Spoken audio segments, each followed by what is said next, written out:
Join us as we explore the intriguing, the bizarre, the confounding volume indicator. I don't know.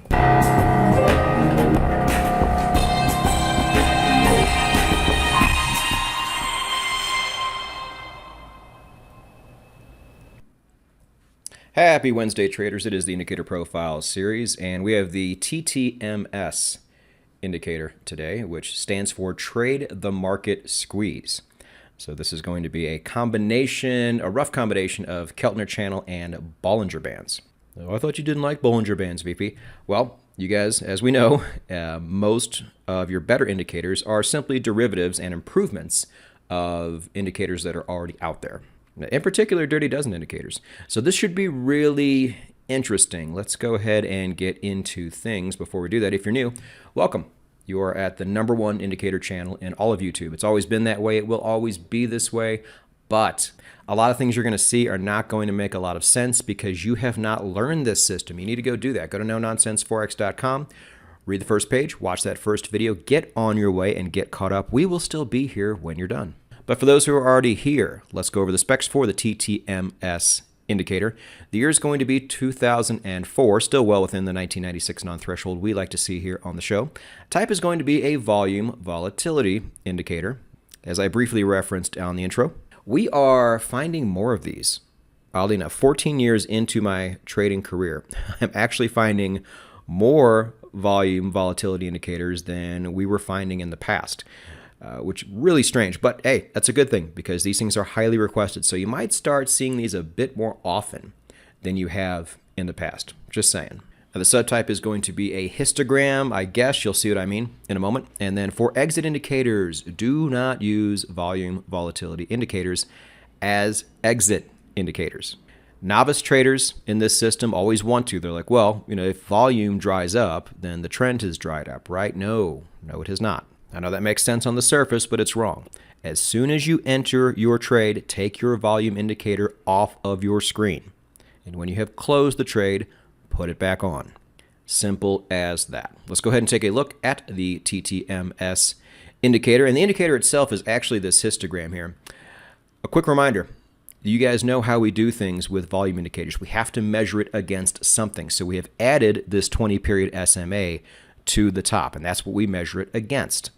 You will be measuring it against your entire system. So keep that in mind when you see the results later on in the video. But I'm not even going to explain the histogram right now because we simplify things even further. And once we do, it's going to look like this right here. Very easy. Green means go. That's all you have to know. So with volume indicators, we are not looking for the change from gray to green. We are simply waiting for our algorithm to tell us to go on all signals, and then we simply look down. And then we see, does volume indicator say go, or does it say don't go? Green means go, gray means do not. It's that easy. And you will see on the blog, it took a lot of work to get this indicator down to this visual, because this sucker is pretty complex. We haven't done an indicator like this, I don't think, ever on the show. There's not many that exist. So we're really excited to bring you something that's interesting and also works pretty well. Just how well? Well, we're going to find out. Before we do that, understand that it doesn't really matter how well it performs here on this channel. The results are certainly entertaining, but sometimes indicators that perform, very subpar on this channel can be amazing for your system and vice versa. And you'll never know unless you test them. And it doesn't take long to do. And you can run it in the background. So that's exactly what you should be doing. Now, if you don't know how to do that, down below in the description, I got you hooked up all the way. You're going to see a link to my automation blog, which has an embedded video showing you how to test this on the MT4 strategy tester. Is something like this available on MT5 or TradingView? A simple Google search saying TTMS TradingView download will answer that question for you. I would not expect something like this to be there, but that's just how it is. We use MT4 here. They still have all the indicators. As always, you will get a link to the blog. I often say that you need to consult the blog, especially for the tweak settings. You're not going to know how we tested this on the most optimal settings unless you go there. But this thing is so darn complex, you're going to be lost unless you consult the blog at some point. You can also, just for entertainment's sake and for some bonus information too, go to Dan's YouTube channel and watch the video on TTMS. He always makes a similar video to the one I make, but you can see this thing move in real time. to show it doesn't repaint.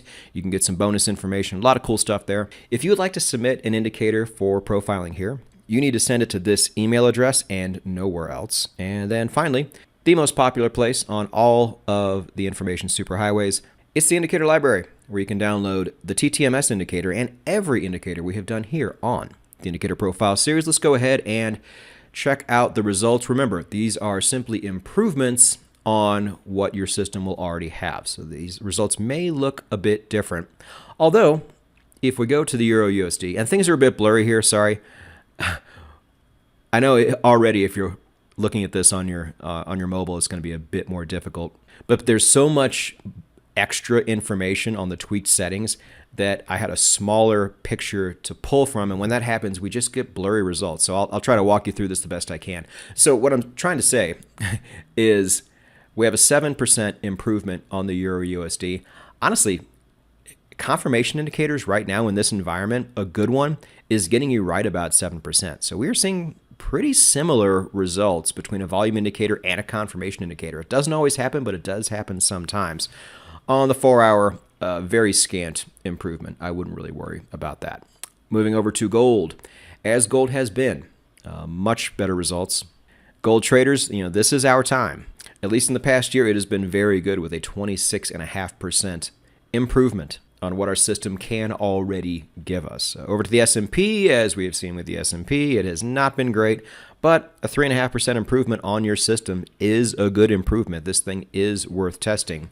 Even on the 4-hour, for all three of you who trade the S&P 500 on the 4-hour, small, but numbers like this do add up. I would test this in your system if I were you.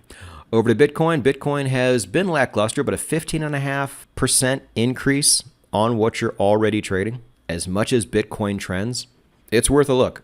I mean, we test enough volume and volatility indicators on here to know what a good one looks like and what a subpar one looks like. And despite its complexities, this is a good one. We're very happy with it, and we hope you are happy with it as well. And we hope you're happy with this channel. Subscribe, hit the bell, give us a like. We're powering right on through. We have the Trading Psychology podcast every other Monday, Indicator Profile series every other Wednesday, blog on Thursday most of the time. We should have one tomorrow. And then every Saturday, the 10-Minute Contrarian Investing Podcast. It is all things finance. Subscribe, hit the bell. We'll see you soon. Go get it.